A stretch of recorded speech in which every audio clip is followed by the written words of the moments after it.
en Los laberintos de la memoria de la industria del entretenimiento en México, donde los secretos suelen guardarse bajo llave, en los sótanos de las grandes televisoras, existe una crónica de silencios compartidos que tardó casi 3 décadas en salir a la superficie. Esta no es solo la historia de un actor que brilló en la juventud de los años 80, es la reconstrucción de un linaje fracturado por el miedo, las convenciones sociales de un siglo que no permitía la verdad y el peso de una herencia que se llevó hasta la tumba. Esta es la historia fundada y comprobada de dos personajes que formaron parte de la farándula mexicana en tiempos distintos. Sin más, ¡comenzamos!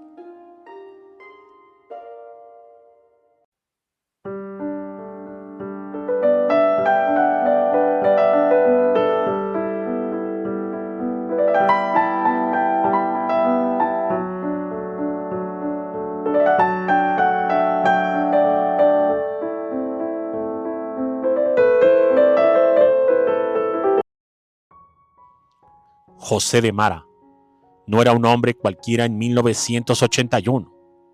Su llegada a Cachún Cachún Rarrá marcó un hito de energía y dinamismo.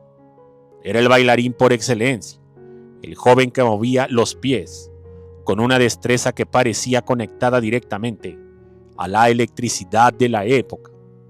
Mientras el público gritaba la icónica porra en los estudios y teatros, de Mara sonreía frente a las cámaras, ocultando una melancolía que ningún guión podía explicar. Sus compañeros lo veían como un joven talentoso, pero pocos sabían que su mirada, a menudo perdida entre toma y toma, buscaba respuestas en un pasado que su madre le había entregado como una carga de cristal, hermosa pero cortante. El origen de su tormento se remontaba a una confesión materna que cambiaría su percepción del mundo para siempre. Su madre, años atrás, le había revelado la identidad de su progenitor, un hombre que para el resto del país era una leyenda de la época de oro. Me refiero al gran Carlos Navarro. Pero la revelación no venía acompañada de anécdotas de amor. La historia era oscura y estaba bañada en lágrimas de impotencia. Carlos Navarro, el galán de porte aristocrático que había protagonizado cintas fundamentales, vivía atrapado en una jaula de oro. En el México de mediados de siglo, un actor de su calibre no podía permitirse ser quien realmente era. Navarro, como es sabido y comprobado, era homosexual, un secreto que protegía con una armadura de virilidad impuesta por los estudios y la sociedad. Sin embargo, en un intento desesperado por cumplir con las expectativas sociales, o quizás por un error del destino, se vio involucrado en la procreación de un hijo. La madre de José recordaba con nitidez dolorosa el momento en que se le comunicó a Navarro. En lugar de la escena de júbilo que dictaban las películas, se encontró con un hombre roto. Carlos Navarro se derrumbó frente a ella, llorando con un sentimiento de derrota que no era por el niño en sí, sino por la confirmación de que su fachada se estaba agrietando. En medio de este llanto, le confesó su verdadera orientación sexual, y con una frialdad nacida del pánico a perder su carrera y su prestigio, le juró que jamás se haría cargo de esa criatura. El niño nacería con un padre que ya lo había sentenciado al olvido antes de verlo respirar. José de Mara creció, viendo a su padre en la gran pantalla, estudiando sus gestos, su forma de caminar, reconociendo en aquel extraño los rasgos de su propio rostro. Mientras José bailaba y actuaba en la televisión de los 80, Carlos Navarro seguía siendo esa sombra inalcanzable, un fantasma que habitaba los televisores, pero nunca en su casa. El éxito de José en Cachún Cachún fue su forma de gritarle al mundo que él también pertenecía a ese universo de luces, aunque el hombre que le dio la vida lo hubiese negado por temor a su propia verdad. Pero la tragedia de José de Mara no terminaría en el abandono. A principios de los 90, la sombra de la epidemia del SIDA comenzó a diezmar a la comunidad artística.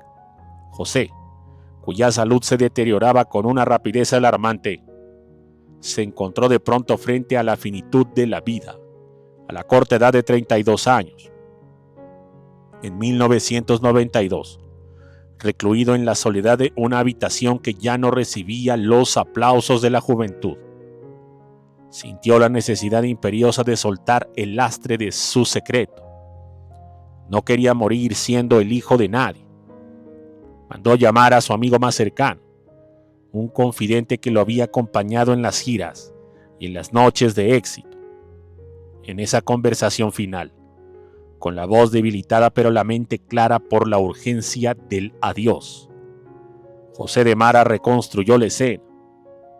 El llanto de Carlos Navarro, la confesión de su homosexualidad, el rechazo sistémico y el dolor de haber vivido a la sombra de un gigante que prefirió la mentira a la paternidad. Fue un testimonio emocional, una entrega de la verdad para que no se extinguiera con su último suspiro.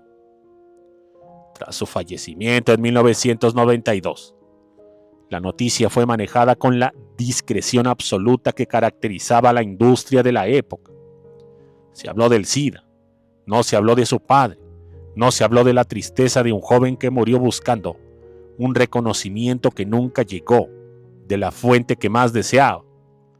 Tampoco en su momento se habló que José era homosexual también como su padre y que esa inclinación lo habría llevado a sostener relaciones con caballeros no protegidos. El secreto quedó sepultado bajo el peso de los años. En lo que corresponde a Carlos Navarro, por irónico que sea la vida y las circunstancias de la misma, se afirmó por mucho tiempo y se investigó de manera profunda que uno de los primeros casos del síndrome de inmunodeficiencia adquirida había sido el de Carlos Navarro, aunque en aquellos entonces todavía no existía la enfermedad como tal. Sin embargo, en el mundo ya había personas contagiadas de ella. Y lamentablemente, Carlos Navarro era uno de esas víctimas de las circunstancias. Y la ironía de la vida también llevaría a su hijo no reconocido a morir de la misma enfermedad y tener la misma orientación sexual. Muchas gracias y hasta la próxima.